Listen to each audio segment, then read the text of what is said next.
هلا والله يا حلوين، شلونكم؟ شخباركم؟ ان شاء الله تكونون بخير، واهلا وسهلا بكم حبايبي بقناتي يوميات مناوي. نورتوني حبايبي. اذا اول مرة تشوفون قناتي اشتركوا بيها وفعلوا الجرس على خاصية الكل حتى يوصل لكم كل جديد. واذا شفتوا الفيديو عجبكم لا تبخلون علي باللايك والتعليق الحلو. هسه خلونا نبلش بالفيديو. الفيديو اليوم مالتنا طبعا طريقة تحضير الفلافل العراقية. اكو هواي فلافل، اكو سورية اكو لبنانية، بس اليوم راح نسوي وياكم الفلافل العراقية. خليكم ويا الفيديو.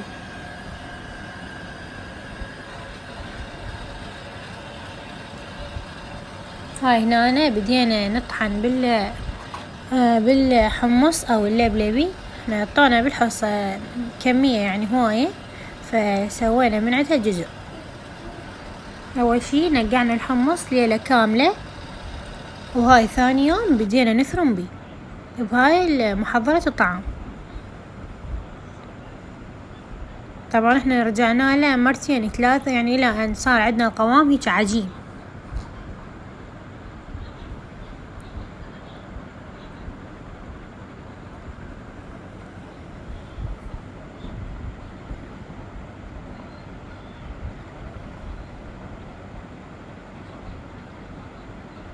طبعا مال البيت اطيب وانظف، وانت يعني على ايدش تسويه. ضفنا ويا الحمص خلينا بصل وثوم وكرفس شوية على مود يعني ما تنفخ مثل ما نقول، لان هي الفلافل تأذي. فاحنا نخلي شوية ثوم وشوية بصل وشوية كرفس، يعني هيك على مود الطعم هم يصير كلش طيب. هسه هنا كملت الثرم مالتها وراح ابدي انظف بالماكينة. طبعا بنات اني دائما انظفها هاي الطريقة، احافظ عليها. هاي الماكينة تقريبا صارها عندي 3 سنوات، فمثل ما تشوفون كلش نظيف، حتى يعني لا مشخوطة لا هاي. فشاء كل شي بالاعتناء يظل عندكم فترة اطول. هاي هم غراضها اغسلهن دائما وانشفهن هيك على الوصلة، مني نشفن تماما ارجحن المكان. هاي راح اخليها بالمجمدة، ما تنخلى لا ملح ولا كمون ولا سودة، لان اذا خليته عليها تخرب. فهذا راح اخليها طبيعية احسن. يعني راح تقسمي ومن تردون تطلعونها وش اسمه خلوا لها الكمون والملح شو اسمه والبهارات تضيفوا لها. بس عادة بس العشاء راح اخلي اني كمية زين. هاي تسوونها على مود ما تخرب عندكم. هاي على مود ما تجمد وطلعونها رأسا توحدكم. معه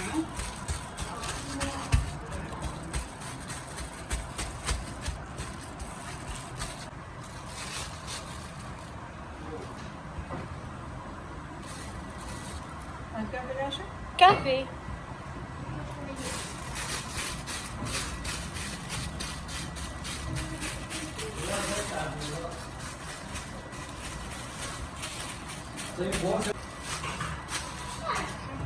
صارت عندنا بتشيسين.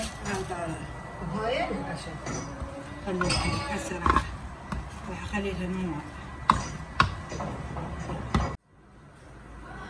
شوية مية يضيفون،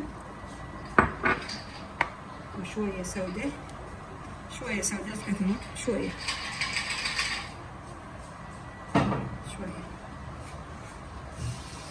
فلفل اسود،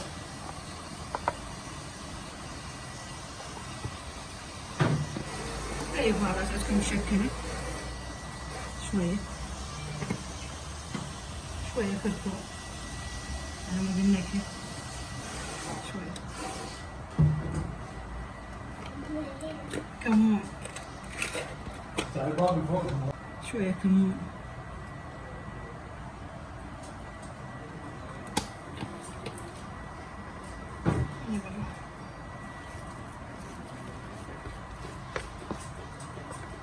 هاي تحطوها وبعد بس بهارات كاري.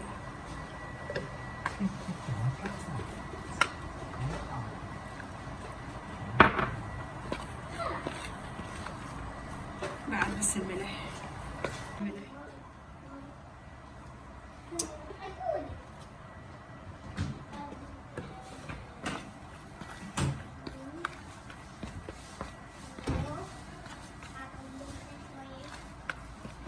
وضميناها بالثلاجة لحد الليل.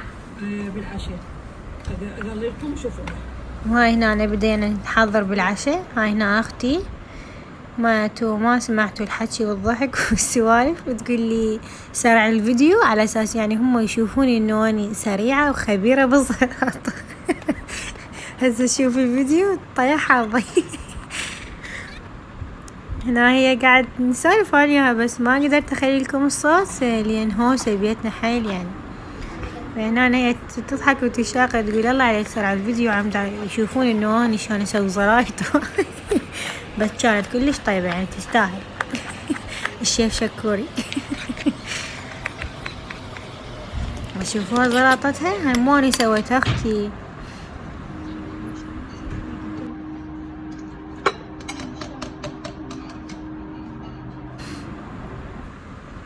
أنا تضحك تقول خلي عزل فالح أبو العنبة بعد احنا فتحنا فلافل. وهاي قلينا بوتيتا وبدينا نقلب الفلافل.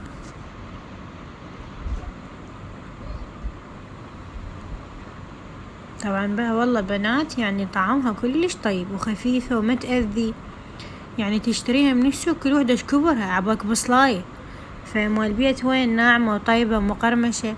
فجربوها وقولوا لي بالتعليقات إذا جربتوها. وهذا شكلها النهائي، وهسه راح أبدأ أسوي لفات وياكم. طبعا سوينا وياها بس بوتيتا لأن ما رادوا باذنجان هالمرة، وجبنا بيبسي وشاي وصاص، ما لقينا صامبا اليوم. تسموها عنبة لو صامبا. فهاي لفتنا كانت كلش طيبة. سهمكم العافية. هذا كان عشانه بسيط وطيب وكلش يعني انت مسويته بالبيت يعني خفيف. لهنا نكون وصلنا لنهاية الفيديو. مع السلامة.